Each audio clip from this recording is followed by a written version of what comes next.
সবাইকে welcome to GM study for dreams. তো আজকের আলোচ্য বিষয়ে বেশ কিছু রয়েছে যেগুলো তোমাদের খুবই দরকার এবং যেগুলো তোমাদের জন্য কিছু অশনি সংকেত এবং তোমাদের জন্য আমি সবসময় গাইড করি যে যখনই একটু দেরি হয়, তোমাদের মাইন্ড যখন ডাইভার্ট হয়ে যায় অনেক কিছুতে, তখন আমি তোমাদের নানান বিষয়ে যেগুলো কনফিউশন তৈরি হয় সেগুলোর অ্যান্সার দেওয়ার চেষ্টা করি এবং সেগুলোর জন্য তোমাদের জন্য ভিডিও আপলোড করতে চলে আসি।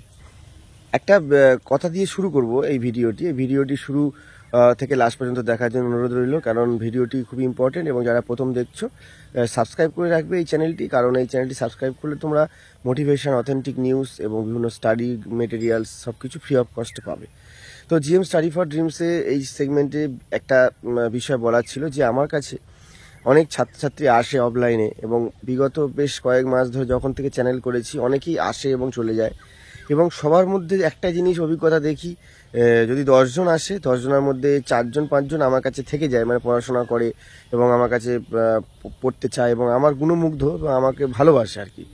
আর কিছু মানুষ এই চ্যানেলটার নামটা দেখে যে এরকম একটা চ্যানেল উঠেছে, এরকম জাস্ট গজিয়ে উঠেছে, এই চ্যানেলটার কাছে আসে এবং জিজ্ঞেস করে যে আমরা এই স্যারদের কাছ থেকে নোট কালেক্ট করেছি 600 টাকা বা 800 টাকা দিয়ে একটা প্যাকেজ নিয়েছি, সেখানে ম্যাথ, জিকে সব কিছু আমরা পেয়ে গেছি।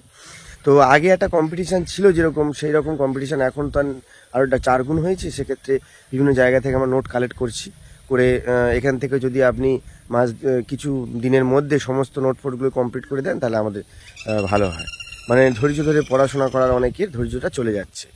এখানেই আমি কিছু কথা বলবো এবং আর বর্তমানে কি কারণে তোমরা ডব্লিউপি এবং কেপিতে প্রিপারেশান এবং পিএসসি প্রিপারেশান থেকে এবং অ্যাট দ্য সেম টাইম রেলওয়ের জন্য কি করবে সেটা বলবো।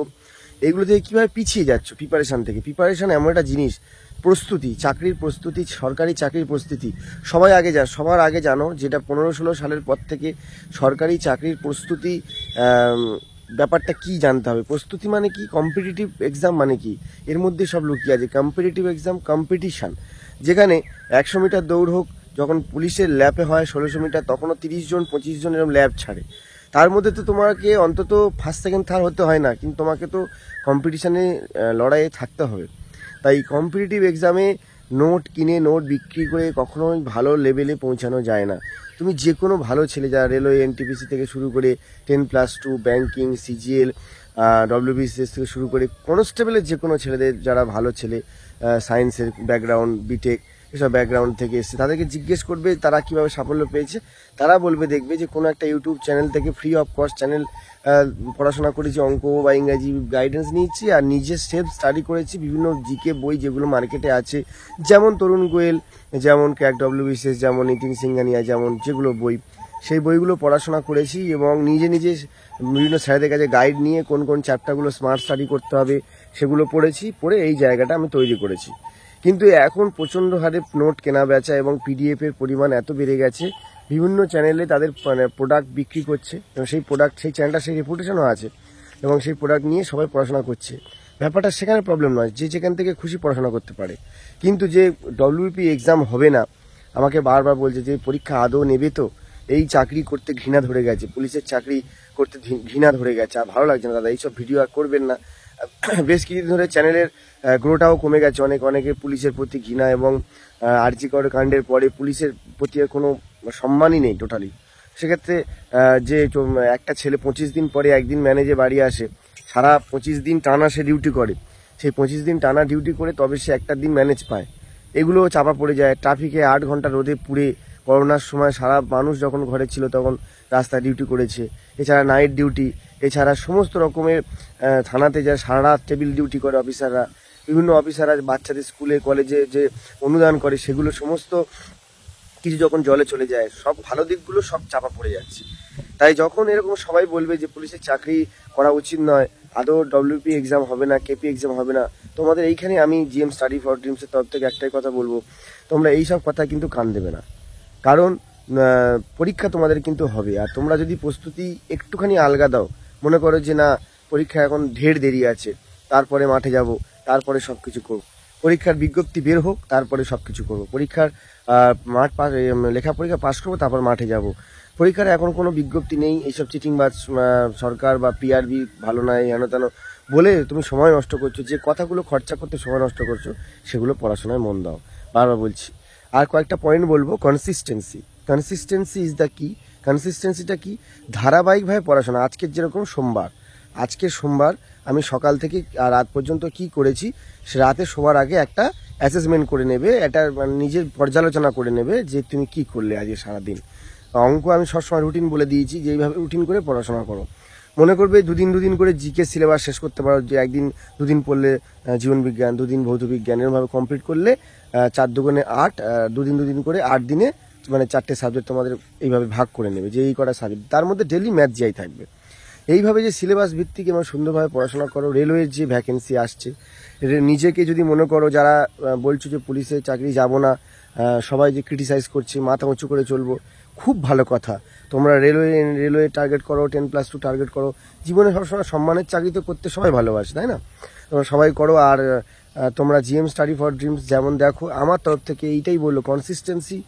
আর আরেকটা যে মোবাইল ফোনের ব্যবহার, স্মার্টফোন আমরা পাশে রেখে দিই। একটা যত তোমার গার্লফ্রেন্ড বা তোমার কোনো প্রিয় মানুষ বা কোনো সোশ্যাল মিডিয়া, তুমি কোনো সিনেমা দেখার নেশা আছে বা কোনো একটা ওয়েব সিরিজ দেখার নেশা রয়েছে, সেগুলোর উপরে নেশাটা রয়েছে, ফট করে মোবাইলটা থাকলে সে নোটিফিকেশানটা এলো, তুমি দেখবে সেই নোটিফিকেশানটা তোমার ক্লিক করতে ইচ্ছা করবে, যে নোটিফিকেশানটা দেখি আমি একটু, সেটার মধ্যে 10 মিনিট, 15 মিনিট, 20 মিনিট, আবার 1 ঘন্টা নষ্ট হয়ে গেল। তাহলে মোবাইল ফোনে ব্যবহারটা একটু কমাও। উল্টোপাল্টা খবর যা আসবে, যা আপডেট আসবে, সমস্ত চ্যানেলে লাখ চ্যানেলের আপডেট না দেখে অথেন্টিক কিছু মানে যুক্তিপূর্ণ চ্যানেল দেখো, যেখানে প্রত্যেকটা ভিডিওর মধ্যে লজিক আছে। যা হোক, একটা কুকুর মরে গেল, সেটা নিয়ে ভিডিও চলে এলো, আপডেট হয়ে গেল, সেটা 50K ভিউ হয়ে গেল, টাকা পয়সা, এরকম না। যেটা অথেন্টিক কিছু ভালো গাইডেন্স, কিছু ভালো খবর যেগুলো থেকে পাবে, সেগুলো দেখবে। আর মোবাইল ফোনে দুটো পয়েন্ট বললাম, কনসিস্টেন্সি, মোবাইল ফোনে ব্যবহার, দূরত্ব থাকা। আর সবথেকে বড় কথা, পড়াশোনা, যে ও কেমন পড়ছে, ও কেমন সিলেবাস ভিত্তিক পড়েছে, তার যে এক্সপিরিয়েন্স শেয়ার করছে, সেই এক্সপিরিয়েন্স তোমার সাথে না ম্যাচ করতে পারে। সে কেমনভাবে পড়াশোনা করেছে, তার পড়াশোনা কত তাড়াতাড়ি মুখস্থ হতো, সে কেমন পড়তো, তার সাথে তোমার কিন্তু ম্যাচ করবে না। তুমি তোমার মতো করে একটা সুন্দরভাবে সাজিয়ে নেবে, যে আমি এইভাবে পড়লে আমার এইভাবে হবে, আমার এই সাবজেক্টটা উইক, আমি এইভাবে সেটা তৈরি করব। আমি তোমাদের অঙ্কের জন্য চ্যাপ্টার ওয়াইজ বেছে 70টা 60টা অঙ্ক নয়, মাত্র 15 থেকে 20টা করে অঙ্ক আমার গ্রুপে এবং টেলিগ্রামে দিচ্ছি, তোমরা কালেক্ট করে নেবে। মেসেজ করে যখন বলবে যে আমাকে পার্সোনালি পাঠাও, না, গ্রুপে থাকবে, টেলিগ্রামে থাকবে, অঙ্কগুলো পাঠাবো, তোমরা করবে। নেক্সট হচ্ছে, যেটা হচ্ছে সবথেকে বড় প্রবলেম আমাদের, যে লক্ষ্য স্থির নয়। আমাদের অনেকের লক্ষ্য স্থির নয়, যে আমি কি করব আমি নিয়ে যাই না। পুলিশের জন্য পড়ছি, পাশ থেকে কেউ একটা বললো পুলিশের জন্য পড়ছিস, কিন্তু চাকরি পরীক্ষা আদৌ নেবে, তোর সরকারের যে অবস্থা, সঙ্গে সঙ্গে তুমি বাড়িতে গিয়ে আর বই পড়লে না। এই যে মাইন্ড ডাইভার্ট হওয়া, অন্য লোকের কথা শুনে নিজেকে যাচাই করা, এগুলো করা বন্ধ করতে হবে। নেক্সট কী করতে হবে, যে তোমাদের যে এরিয়াতে যে এরিয়া আছে, যেখানে মাঠ আছে, দৌড়ানোর সুবিধা আছে, সেসব জায়গায় যেতে হবে। তোমরা সেই সব জায়গায় যাও না। ডিফেন্সের চাকরি মানে মাঠের সাথে রিলেশন।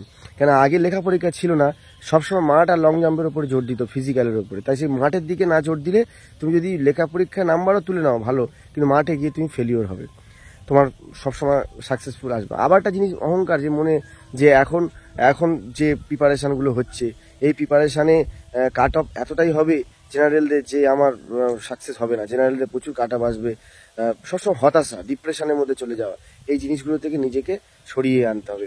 আর একটা জিনিস দেখো, পড়াশোনা এমন একটা জিনিস, পড়াশোনা করতে করতে, মানে এইভাবে আমরা যখন পড়াশোনা করতে করতে একটা অভ্যাস হয়ে যাবে।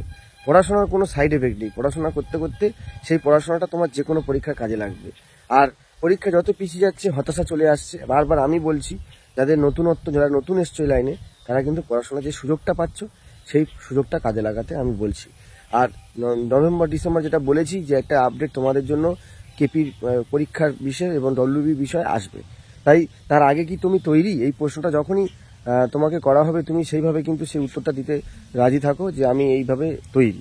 সেই তৈরি থাকো যখন পরীক্ষা হবে। আর সবথেকে বড় কথা, পরীক্ষা সেন্টারে যখন যাবে, তার আগে মক টেস্টে স্কিপ করা শিখবে। যে জীবনে কিছু যখন আমরা খারাপ কথা, নেগেটিভ কথা শুনি, আমাদের স্কিপ করতে হয়। দেখো, স্টুয়ার্ট ব্রড 6টা ছক্কা খেয়ে স্টার্ট করেছিল, হিজ ক্রিকেটিং ক্যারিয়ার স্টার্টেড কীভাবে? 6টা ছক্কা যুবরাজ সিংয়ের হাতে।